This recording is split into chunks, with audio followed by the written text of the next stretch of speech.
Welcome to the MasterMind Library. They call me Ferdinand, the bringer of balance, leader of many disciplines, and one of your hosts of the MasterMind Library, the home of the MasterMind Book Club on FHTII.com. We've made it to episode 61, and we have been in the Ageless Woman. Powerful information on Maharishi Ayurveda. On our last chapter, we touched on the wisdom of the doshas. In this episode, we're going to be focusing more on balance, providing relief. All right, so let's go ahead and let's put our book up on the screen for everybody to see. And we need to go to chapter 4. All right.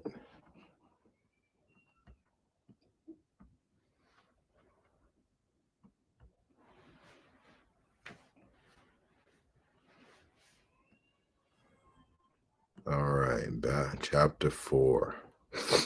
Creating balance for relief of your mild symptoms. Okay, let's go ahead and get started, y'all. Oh, by the way, my co-host, he's doing something with his mother, so he'll be out for this episode. In my live audience today, I've got my beautiful daughter, Sincere. She's gonna be listening in. You been getting some good information from the book so far, sweetheart? Mm-hmm. All right, good job. Okay. All right, let's go ahead and get started. Creating balance for relief of your mild symptoms. Health results from the natural, balanced state of the doshas. Therefore, the wise try to keep them in their balanced state. The Charaka Samhita. All right. In this chapter, we will address balancing your doshas by looking at the larger factors in your life, such as lifestyle and diet. It's in these areas that Ayurveda tells us we can find the causes that disturb the doshas and create your mild symptoms. All right. Because your doshas react to everything in your daily living, what you eat, when you went to bed, and even what you are thinking and feeling, you can be sure that any doshic imbalance you experience reflects some aspect of your life that is likewise out of balance. When you address this big picture of dosha imbalance, you will often experience the spontaneous improvement or resolution of symptoms without having to address each symptom separately. Keys for balancing your doshas. General recommendations for balancing each of your 3 doshas, including lifestyle, diet, and self-care, are summarized in Table 4.1. 3 keys for balancing each of your doshas. Following these recommendations will give you a secure foundation for making progress with all of your menopause symptoms, as well as we have a breakdown of the doshas here for anyone who needs that. You can screenshot it. All right, let's see. As well as strengthening your body's inner intelligence so it can work for you as it was intended to. As I stated in chapter 3, dosha imbalance by itself does not cause disease. Therefore, these recommendations for balancing your doshas are aimed at resolving milder symptoms, not deeper imbalances. If your symptoms do not improve substantially within 3 to 4 weeks after you begin applying them in your daily life, please go on to chapter 5 and 6. There you will find how to tailor your own personalized self-care program to help correct the deeper imbalances that are responsible for your persistent symptoms. Your everyday general diet plays an important role in keeping your doshas in balance. This chapter gives you specific diets for balancing each of your doshas. But first, I am including a general healing meal plan that applies to all imbalances. Following the diet principles in this general meal plan is key to gaining the benefits of the dosha-specific diets given later in this chapter. Now, let's look at each of your doshas, Vata, Pitta, and Kufu, and how to treat your symptoms by balancing each one. Dry and moving Vata, queen of the doshas. Vata, as you may recall from chapter 3, is responsible for regulating all change, activity, and movement in body and mind, including all cycles and biorhythms. If Vata is balanced, your internal clock will be regular and cyclic, and all changes and transitions within your physiology will be smooth. You will fall asleep easily and wake up feeling clear and alert. Your hunger will come at meal times, and you will feel satisfied between meals. Your menstrual cycle will come on time. The flow will last its usual time, and no bleeding will occur in between cycles. At menopause, your cycles will gracefully disappear with no troublesome or disturbing symptoms. This scenario may sound like a dream to you, but according to Maharishi Ayurveda, this natural, normal functioning is our birthright. If you are not experiencing this regular, easy state of health, look to the irregular habits, both personal and cultural, that have thrown your vata out of kilter. If your vata is unbalanced, you are more likely to experience the kinds of menopause symptoms that exhibit the qualities of vata dosha: dryness, moving, and change. The dry quality of vata can lead to more vaginal dryness, dry skin, and constipation. Vata's stimulating effect on your nerves may contribute to feelings of anxiety, sleeping problems, heart palpitations, and tension headaches.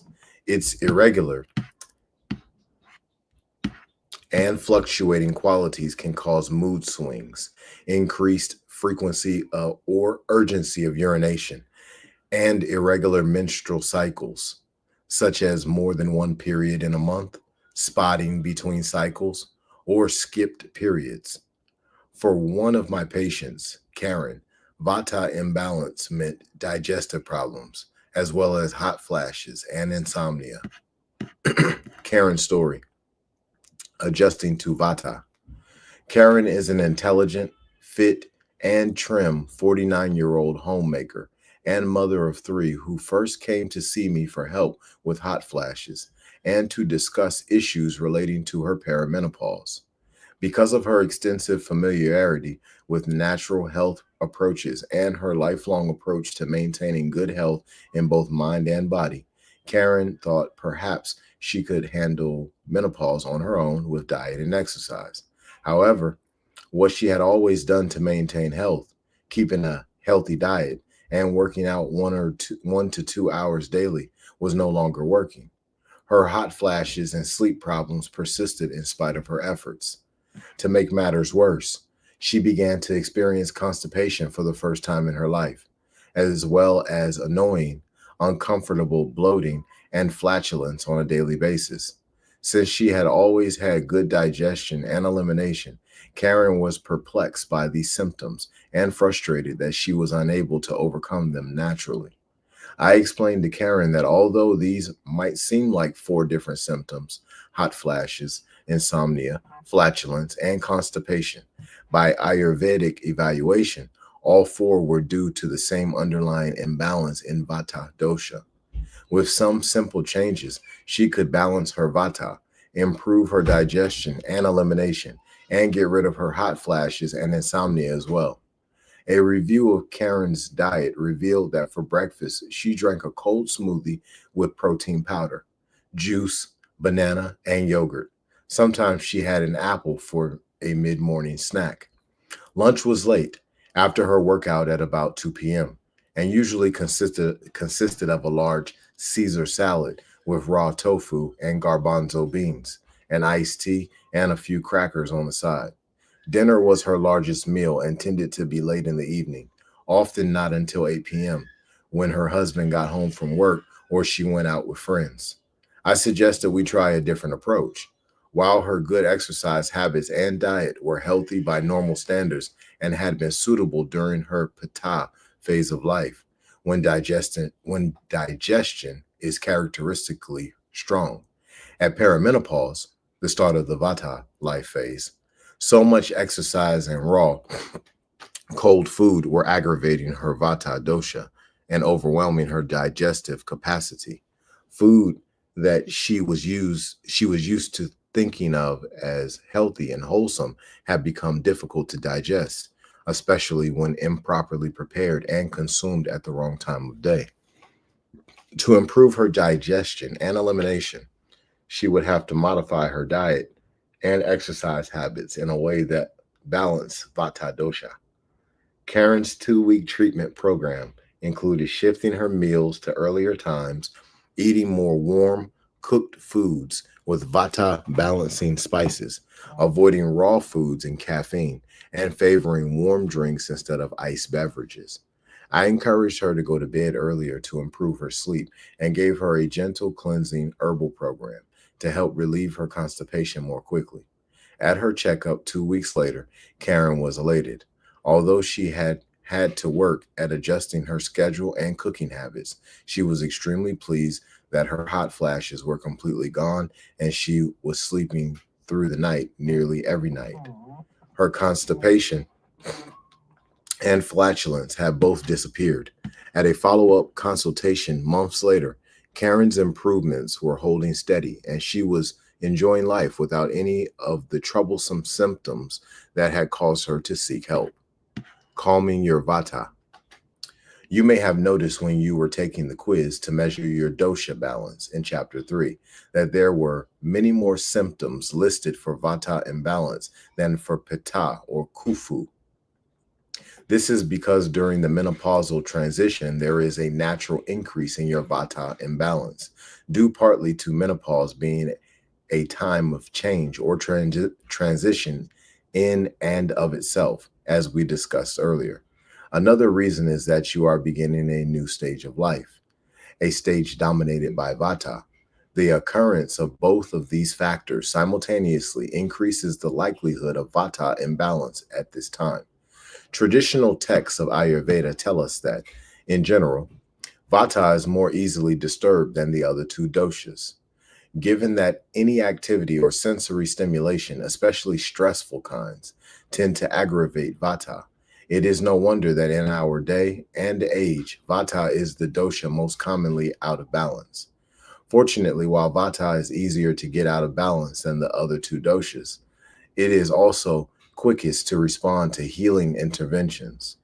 The single most important therapeutic measure for balancing all of the functions of vata in your body is regularity, which refers not only to timely elimination, but also to the timing of your meals, your bedtime, and the time you rise each morning.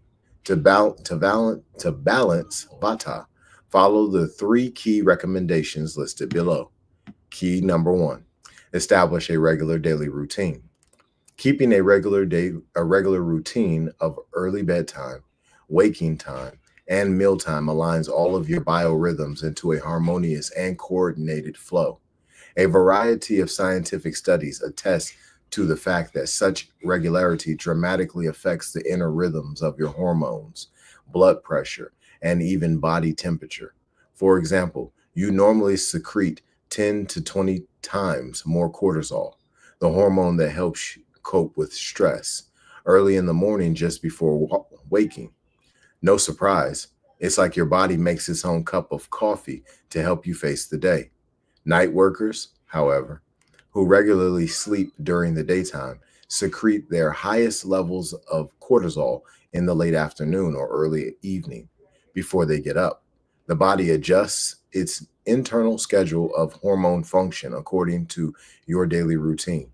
The bottom line is that a regular routine balances your vata dosha more powerfully than any other intervention. And since vata is the leading or queen dosha according to Ayurveda, keeping it balanced goes a long way toward balancing your pitta and kufu too.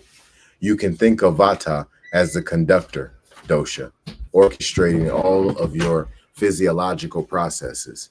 As vata goes, so go the other doshas. Some tips for achieving a regular routine. Keeping a regular routine, second nature to some people, but for others, getting up, eating, and going to bed on a regular schedule are barely conceivable. In my practice, I found that those women who need a regular routine the most are often the very ones for whom regularity does not come easily. You might guess that such women tend by nature to have the unstable, changeable, always moving vata qualities in abundance. They may be artistic, vivacious, spontaneous, enthusiastic, and concerned that an early bedtime, or even a regular one, will cramp their lively social life. Yet the good news is that the same women who are inclined toward a regular schedule are most likely to benefit immensely and immediately when they make the effort to adopt a regular routine. Chronic, annoying health problems such as anxiety, sleep problems, constipation, gas and bloating, and mood swings tend to improve rapidly when they adopt a more regular routine. An additional benefit is that these vata dominated women more often feel their naturally vibrant and energetic selves and less often feel moody, tired, or insecure. I have found that no single approach to establishing a regular routine works for every person. It is a highly individual matter. Some people are all or nothing types who do best by deciding when they will start their new routine and then rearranging their schedule to do it all at once. Others find it more helpful to establish a regular routine one step at a time. If you are a one step at a time person, I suggest you first establish one anchor time each day, a regular bedtime, waking time, or mealtime, whichever is easiest for you. Always make a point of having that particular meal on schedule, or arrange your evenings so you get to bed by a certain regular time. Focus on anchoring that one event at a particular time of day for 1, 2, or 3 weeks until it becomes easy and automatic. Then add a second anchor time in your schedule, and later a third and a fourth. Eventually, your every meal, bedtime, and waking time will each have its own stable place in the soothing, vata balancing rhythm of your day. A few tips on bedtime are in order, as this tends to be the most challenging habit for people to change. Begin with a very doable time. For example, if you are in the habit of going to bed at 1 a.m., but you know you could get to bed by midnight, start with that change. Gradually move your bedtime earlier by half hour on or even 15-minute intervals. Allow a few weeks to pass each after each change for the new time to become automatic and effortless. Make 9:45 p.m. your eventual goal. In 3 to 6 months, I believe you will find that your mood and energy during the day and the quality of your sleep have improved dramatically. The change to an earlier bedtime is one of the best kept secrets for not only feeling better and sleeping better, but looking younger. Don't be surprised when soon after you try it, a coworker, friend, or your husband greets you with an admiring remark such as, "You look really good today. Did you lose weight or something?"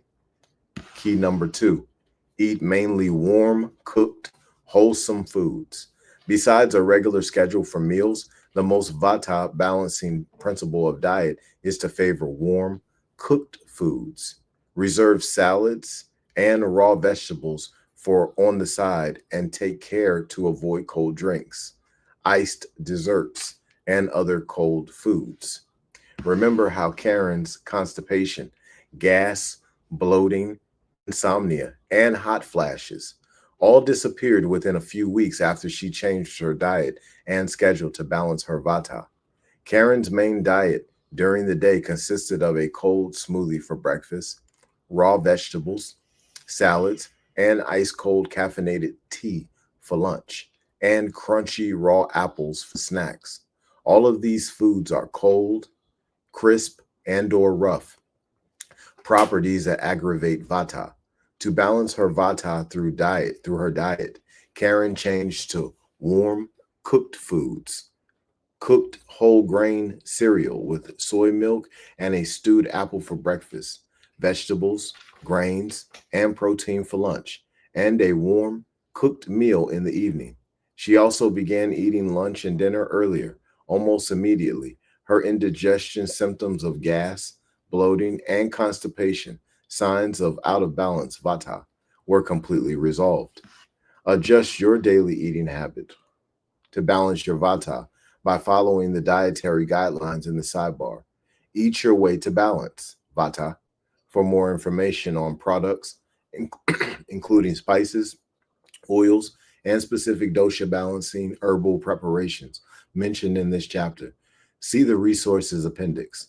Key number 3: calm your nerves and soothe your skin with self massage. Fundamental to self care in Ayurveda is the regular practice of a self massage called ab- abhyanga. Abhyanga. Specific oils, olive, coconut, almond, and sesame, are selected according to your skin type and which dosha you wish to balance. Since vata governs your nerves and circulation, which are both very prominent in the skin, massage is always balancing for vata dosha. Also, since oil is described as the most vata pacifying substance, being unctuous, heavy, soothing, soft, and warming, massaging with oil is especially soothing for vata. Your skin is one of the main sites where estrogen is formed in your body after menopause. Although I have never seen research on this, it may well be that abyanka abyanka enhances production of estrogen by your skin cells, helping your body make up for less hormone production by your ovaries. The Ayurvedic texts also state that abhyanka helps to prevent osteoporosis and increases bone strength. For those of you who have irregular schedules, dry skin, vaginal dryness, and hot flashes, exercise frequently, or tend to be anxious in your mood, an oil massage daily or as often as possible will be especially beneficial. These conditions add extra vata load to your life, and you will find that taking a few minutes each morning to do a self massage with oil will help counteract the spaciness, dryness, anxiety, stiffness, aches, and pains that can come from vata rising in your body and mind. My patients often comment on how relaxing they find their morning self massage with oil and report that its calming effects last throughout the day. An extra bonus for vigorous exercisers, or anyone over 40 for that matter, is the effect of a daily oil massage to prevent injuries to the muscles, tendons, and joints. The classic Ayurvedic text, the Charaka Samhita, tells us that one who does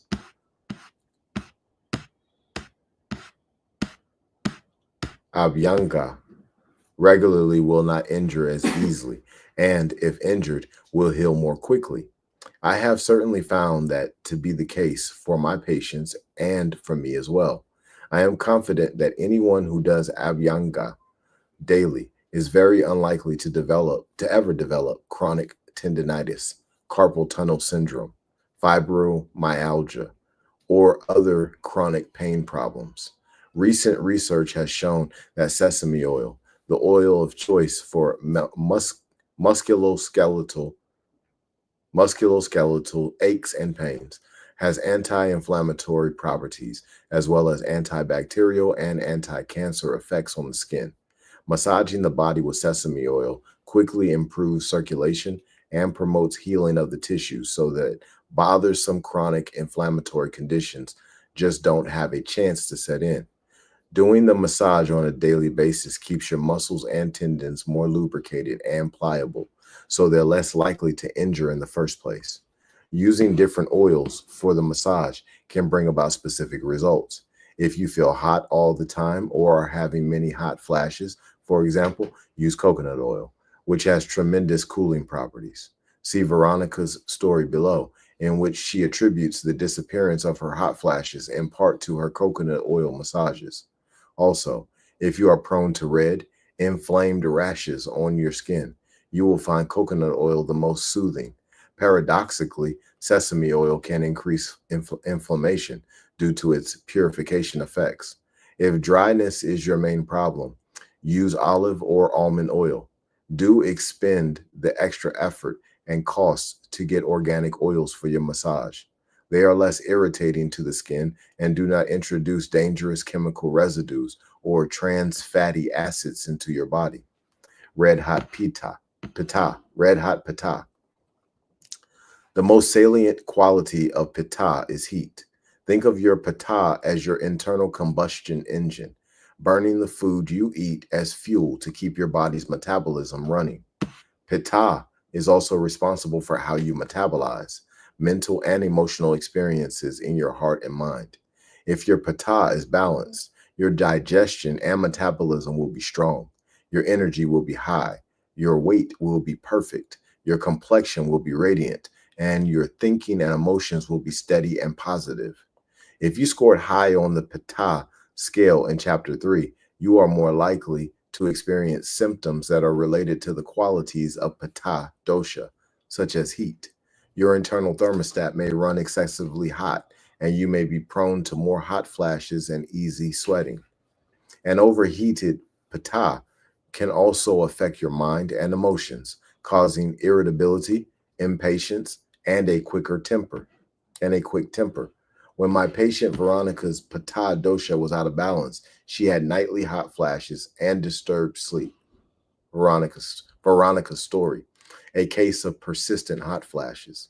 Veronica is a 48-year-old, fair-skinned, freckled redhead from South Africa who came to see me at the Raj Ayurveda Health Center for Maharishi rejuvenation treatment, described in chapter 10, and for a consultation regarding her hot flashes. She told me that for the past 8 months, she had been suffering from 8 or 9 hot flashes a day.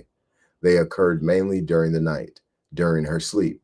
Veronica had been educating herself about herbal approaches to menopause and had tried several products without getting much relief. Her evaluation revealed that an imbalance in Pitta dosha, the hot metabolism principle, was at the root of her hot flashes. Some of the herbs she was taking were better at balancing Vata and had a heating effect that was making her flashes worse. I advised Veronica to stop taking her current herbs, begin a Pitta balancing diet and routine, and give herself a daily oil massage with cooling, herbalized coconut oil.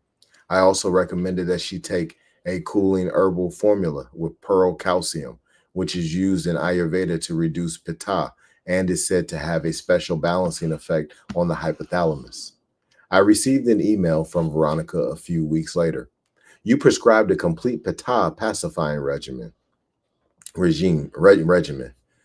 but because I was traveling, I was only able to apply the cooling massage oil, coconut base, and take the pearl supplement. The flushes disappeared within 2 days, and I have not had a single one since.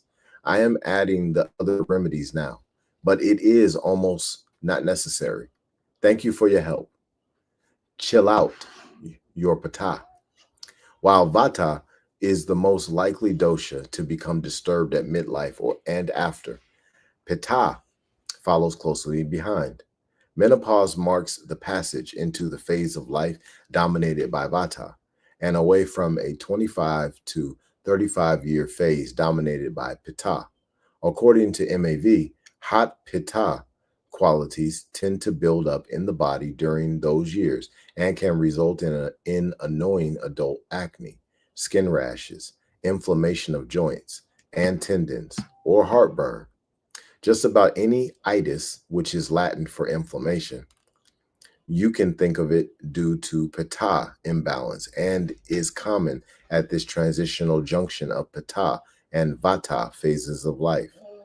Around the midlife transition, you may also find you feel hotter in general during the day than you did just a few years ago, or in comparison to others around you. And you may be more prone to hot flashes and night sweats, especially if your Vata is also flying high.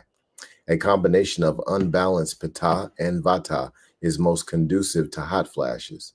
Think of what happens when a gust of wind, Vata, hits your campfire, Pitta.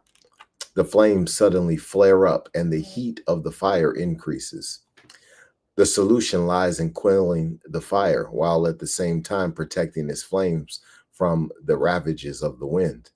We need to balance both Vata and Pitta to overcome the tendency toward hot flashes, as well as to deal with the host of other combined vata and pitta related symptoms you may have identified in the chapter 2 self rating scale.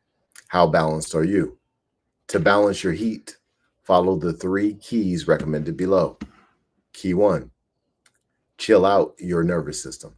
Like all the doshas, pitta can be seen at work, both in the physical body and at the level of the mind and emotions. Factors affecting either pathway can lead to pitta imbalance, and fortunately, both pathways can also be accessed to restore pitta balance.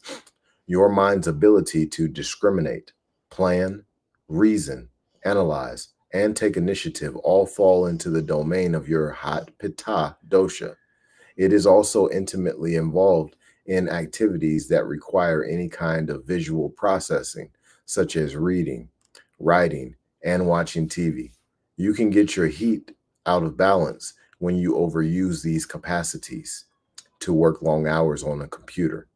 Irritated, bloodshot eyes are a telling sign of aggravated pitta.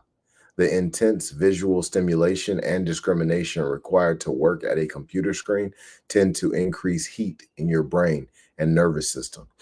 Balanced pitta creates mental clarity, a focused mind, and energy to accomplish what you need to do.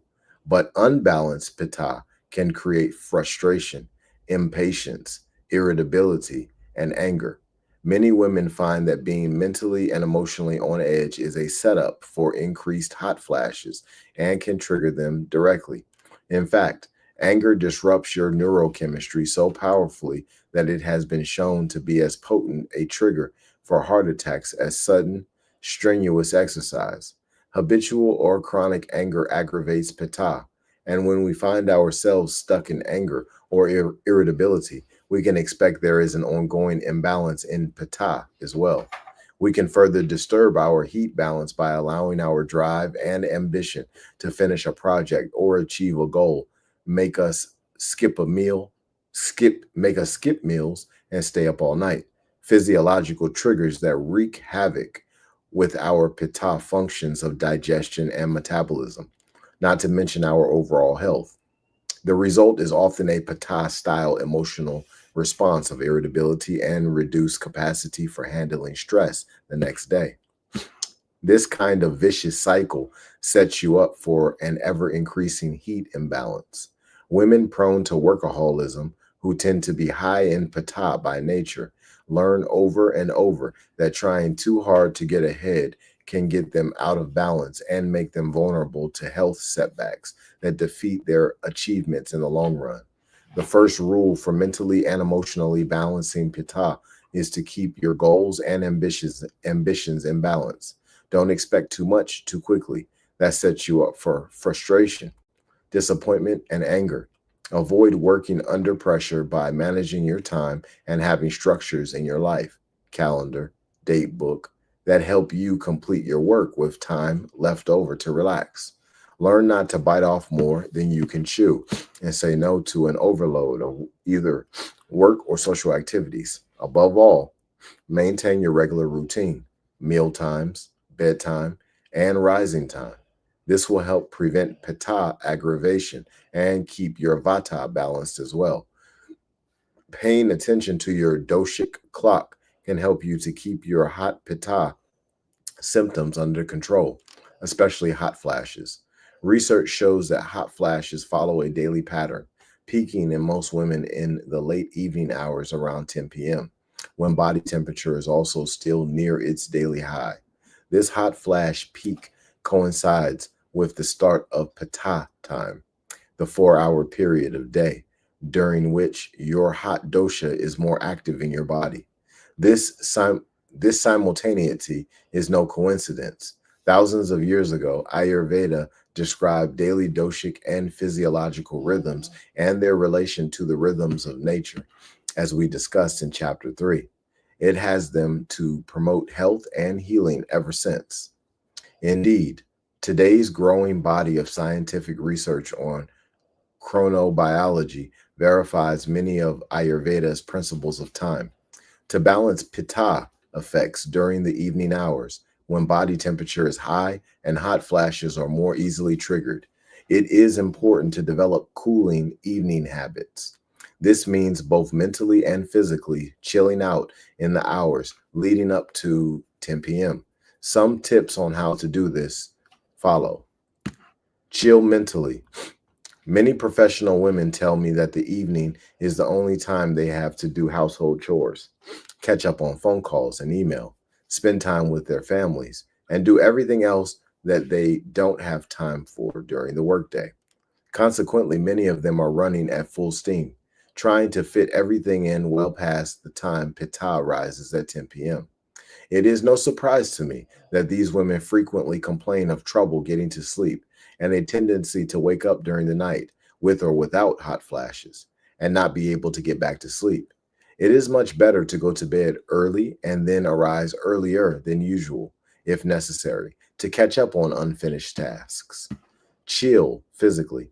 If you are in the habit of bathing in the evening, make sure that your bath water is not much warmer than your body temperature. Keep your home and bedroom cool, especially at bedtime and during the night. Good ventilation, a fan, and even a slightly open window in winter can be helpful. Avoid hot drinks and alcohol in the evening. A cool drink or a light snack before bed may also satisfy your pitta, quelling hunger and thirst, both pitta aggravators throughout the night. Key number 2, never skip or delay your meals.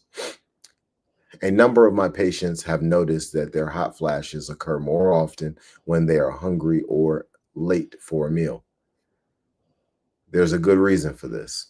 Normally, acids and enzymes are secreted on a regular schedule, following the stomach's circadian rhythm.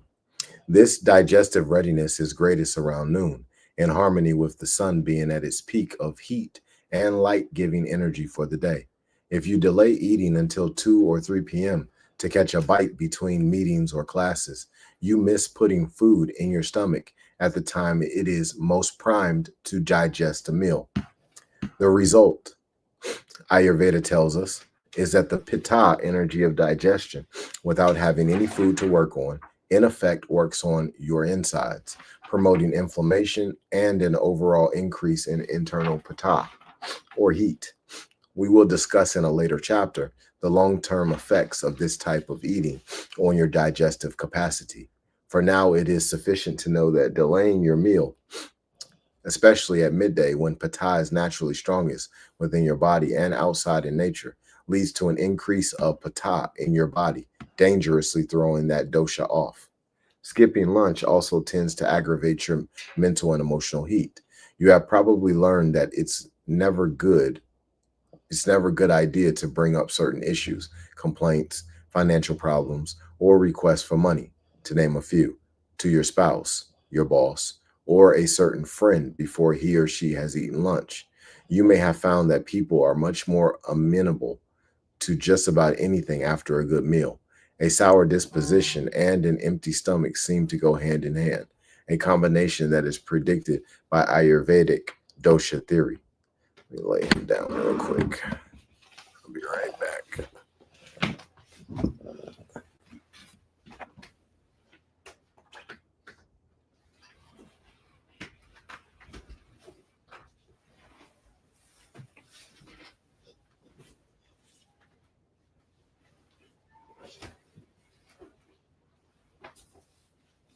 All right. All right, I'm back. Okay.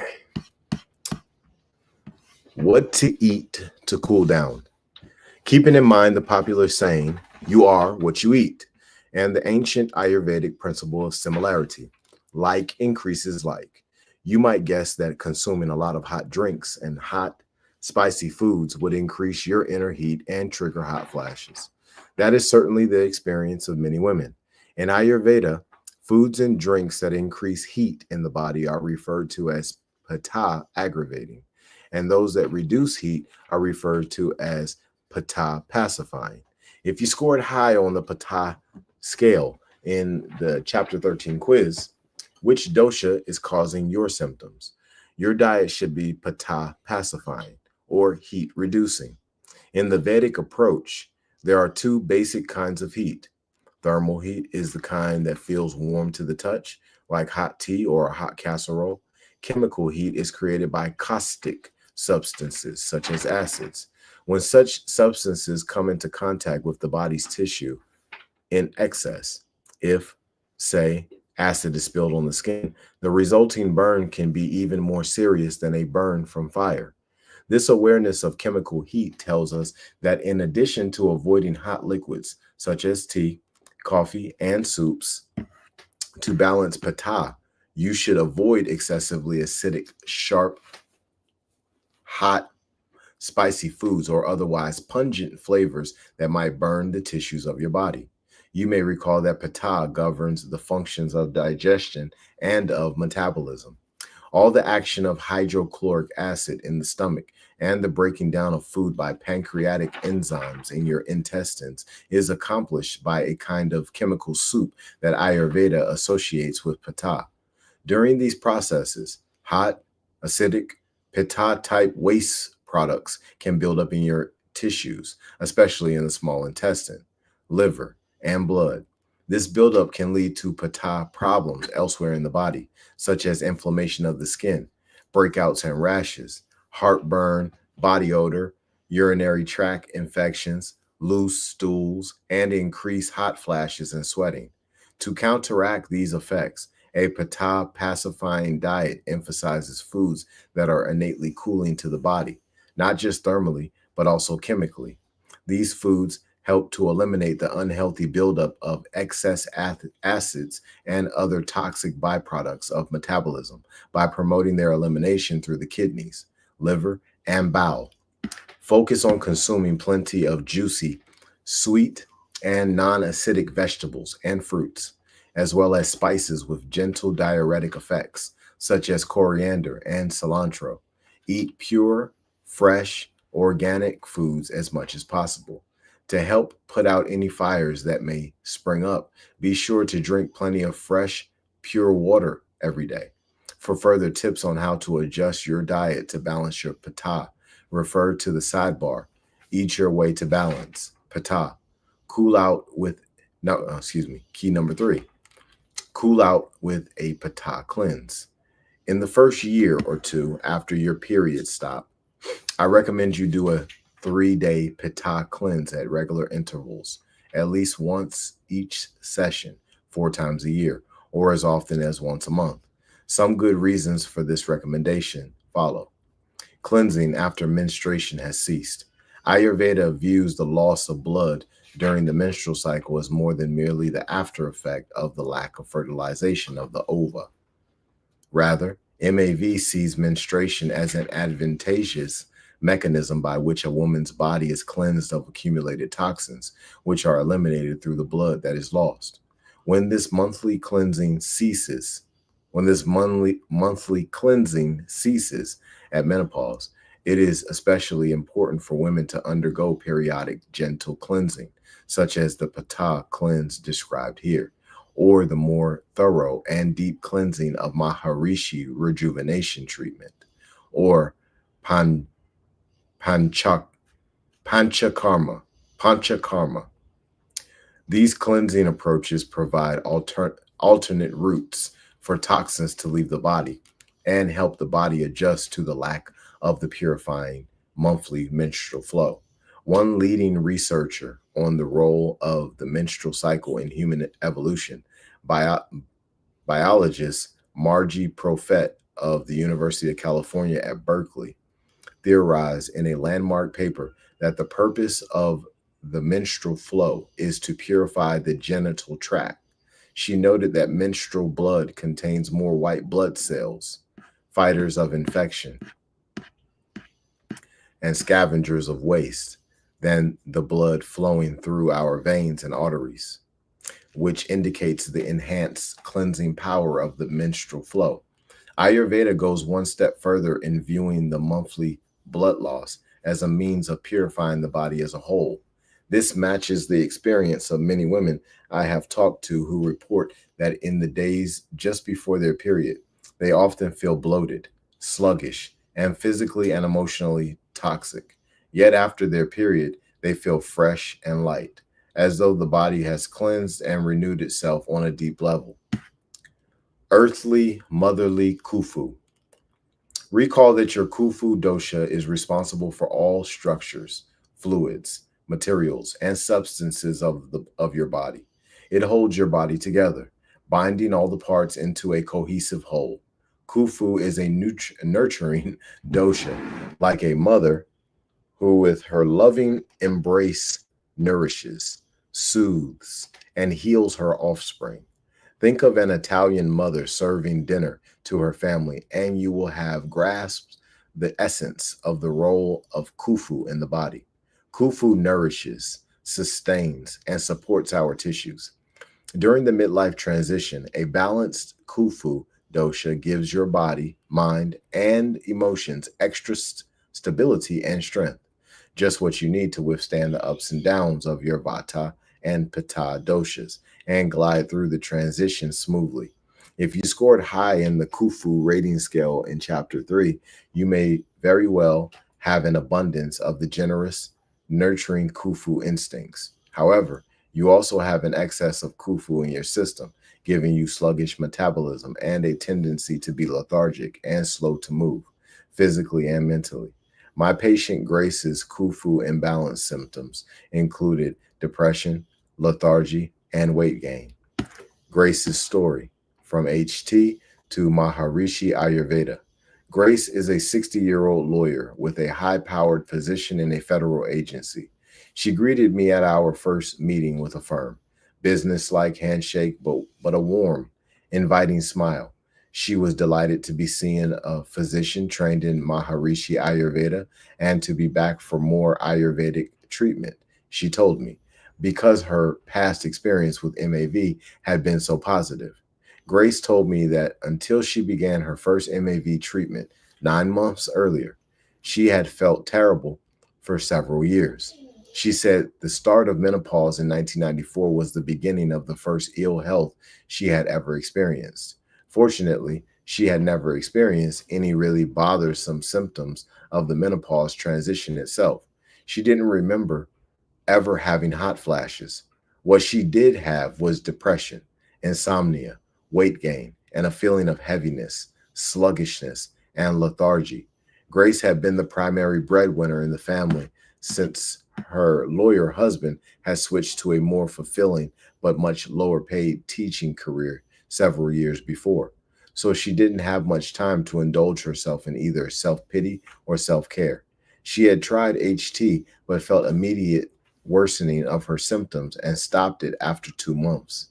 That didn't leave her with much else to try other than antidepressants, which she decided against. In her characteristically stoic and optimistic way, she decided to push on, keep working hard, and hope a solution would present itself. It wasn't until her teenage son developed learning difficulties and depression that Grace began to explore natural medicine. She learned of MAV through her reading and brought her son to see me in Washington, D.C. He gained so much from his MAV program that she began to think, maybe this could help me too. With her demanding work schedule and family life, she felt the best way to get started was to immerse herself in a week-long intensive treatment program at one of the in-residence Maharishi Ayurveda health centers. It was a life-transforming experience, she told me. She found the organic vegetarian food so delicious that she felt inspired to follow her MAV doctor's recommendations for a similar diet after she returned home. She restarted her practice after transcendental meditation, which she had learned long ago and found valuable but had gotten away from due to her busy schedule. She also discovered the benefits of yoga, asanas, and incorporated regular yoga practice into her schedule. Grace credits these changes to these Grace credits these changes in her lifestyle for a 180-degree turnaround in her health. Over 6 months, she lost 30 pounds without trying and quickly began to feel light and energetic again. The depression lifted and has not returned. The cooking, the TM, the yoga, it's all worth the time, she told me. I feel so much better. Caring for your Khufu. Fortunately, the one dosha that does not seem to go wild at menopause is your Kufu dosha. Not at Kufu, your heavy structural dosha never gets out of balance in middle age. It does, as clearly evidenced by middle age spread, but the process is usually slower and more under your control. Kufu imbalance also plays a role in high cholesterol, fibroids, and other growths, and diabetes. Since Kufu is associated with the heavier, more substantial elements of water and earth, and with your sense of taste and smell, what you eat and drink is critical to balancing your Kufu. Following are three key recommendations for helping you to balance your earthy Kufu dosha. Key number one: arise early every morning.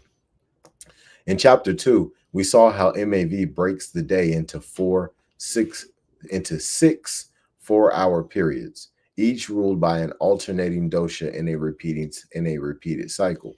The time you awaken in the morning and the particular dosha that rules that time period can make a big difference in your day.